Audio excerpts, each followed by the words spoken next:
So week 1, let's say you are taking management. So week 1, you would be in class on Tuesday, Thursday, and for week 2 of the program, you would be in class Monday, Wednesday, Friday. That means that you would have the days that you're not in class as free days. Vice versa, if you're taking ethics, week 1, you'll be in class Monday, Wednesday, Friday, Tuesday, Thursday, the second week. And by the way, just looking at that, your class will not suddenly change to org. It'll continue to be ethics. Oh, yeah, good call.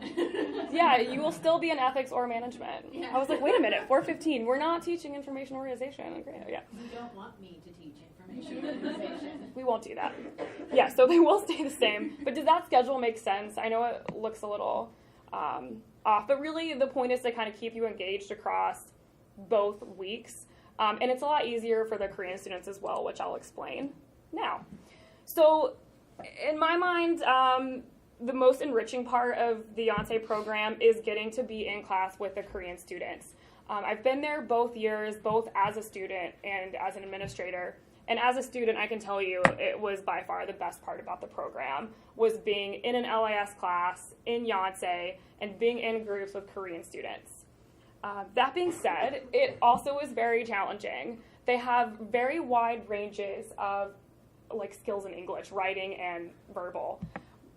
So some of them are great at English, there's no problem. Other times, it's a lot slower. So it's definitely interesting. The faculty sort of have to adjust their teaching style. We have to adjust, because I know here at GISLIS, we're all raising our hands every 5 seconds, and we're very engaged.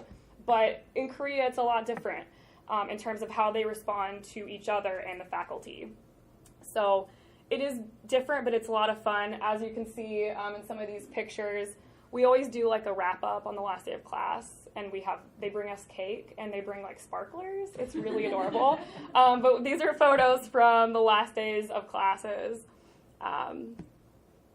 which is a lot of fun. And I'll show you. So it doesn't have sound, which is unfortunate, but I'll go out and show you this video. So the students are super cute and they're the most helpful. But one of our students, Seoul, who's actually coming to GISLIS next year to be a student here, sent me this video that she made of just being in class with us. It's pretty cute.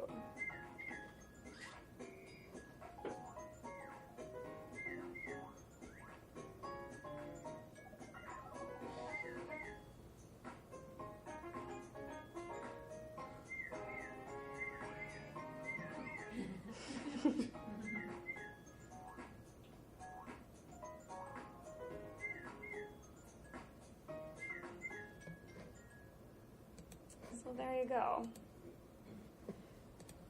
Great, so Yonsei University, that's who we're partnered with. We've been partners with them since 2009. I believe this is the 6th year that we are sending our students to Seoul in the summer.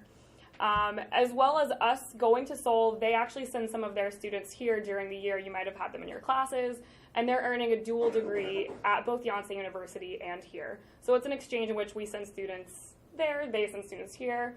And it's a lot of fun. Yonsei University actually is the first LIS program in all of Korea, and they do have one of the most technologically advanced libraries in Asia, and I'll show you pictures in a minute, but they just have a phenomenal LIS program that's a lot more technology focused than ours is, so they definitely are excited, especially when we have, their courses are mostly tech, only exclusively tech. So they're really excited to get to take the courses that we offer, especially ethics and archives and preservation they really enjoyed. So this is the campus. It's absolutely stunning. It's in the middle of Seoul, in the neighborhood of Sinchon, which is right near a lot of other universities, especially Ewha Women's University and Hongik University. I guess I could put this on the, there we go. Climate and terrain. Okay, so this is something to keep in mind, is that Seoul in August is probably the hottest place on earth. It's very, very hot. It's 98 degrees with 100% humidity. So the second you walk outside, you're gonna be drenched. That's just the nature of it. You get used to it. It's fine. Also, I don't know if you can tell by this campus map here, but it's built on a massive hill. And that very far point in the far left upper corner, that's where the dorms are that we stay in. So it is quite a haul, and you definitely have to be prepared to walk. You can take buses on campus as well as cabs, so there's ways to make that a little bit easier on you, but you will be walking a lot and it will be hot. Also, it is the end of monsoon season, so we have a chance of it raining the whole time or never at all. 2 years ago, it didn't rain hard, maybe one day. And this past time, it rained like 5 days. However, when it does rain there, it's more like a mist that doesn't fall because, again, it's so humid, it's just there. So something to keep in mind, the weather, yeah, it can be challenging, but definitely don't let that discourage you. It's one of my favorite places to travel in the world. One of the other things, I keep interrupting you. No, you're One fine. of the other things is that literally everything is air conditioned. It's not like when we get the bad humidity and heat here in Boston and you go inside and you're like, this is no better. Everywhere you go there is air conditioned, and the subway is air conditioned, and I mean, when you get inside stuff, that's fine. And so I never felt the heat to the same degree. I mean, it was hot and humid, and yes, I wore, a lot of shorts or capris and dresses that were sleeveless and stuff like that, but I never felt hideously uncomfortable the whole time I was there. It was actually, you kind of walk to something, you go inside, get something to drink, you walk to something else. I mean, it really wasn't something that was... Yeah, it's definitely not unbearable. So we've never had, like, major issues with the heat. You get used to it. Again, there's air conditioning. It's fine. But it is something to keep in mind, especially, like, thinking about, like, health and the experience you want to have. It's a little bit more active than maybe another program might be. So another reason we go there is because it is home to the Yonsei-Samsung Library, which is absolutely incredible. We go and take a tour pretty much the first week we get there. It's led by their students, as you can see in that picture there. It's one of the students giving us a tour of the library. This is the little sign they put up for us on the message board. When they come in, there's like this massive screen, and they leave us little notes.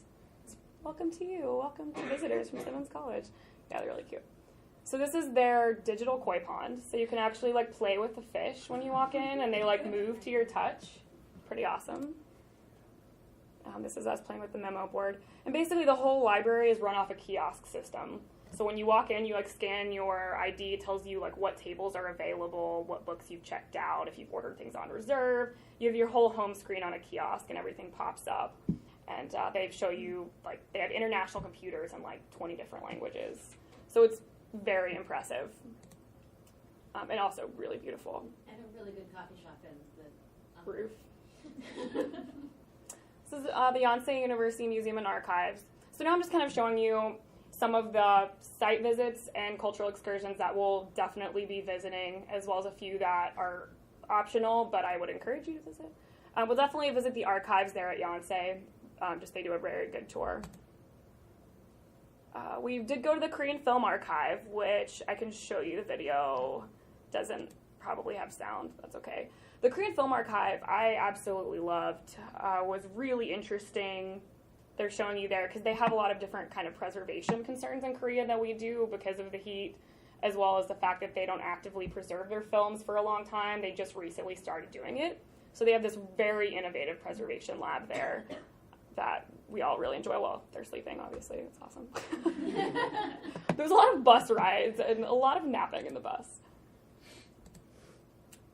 Seoul Tower and Namsan Park.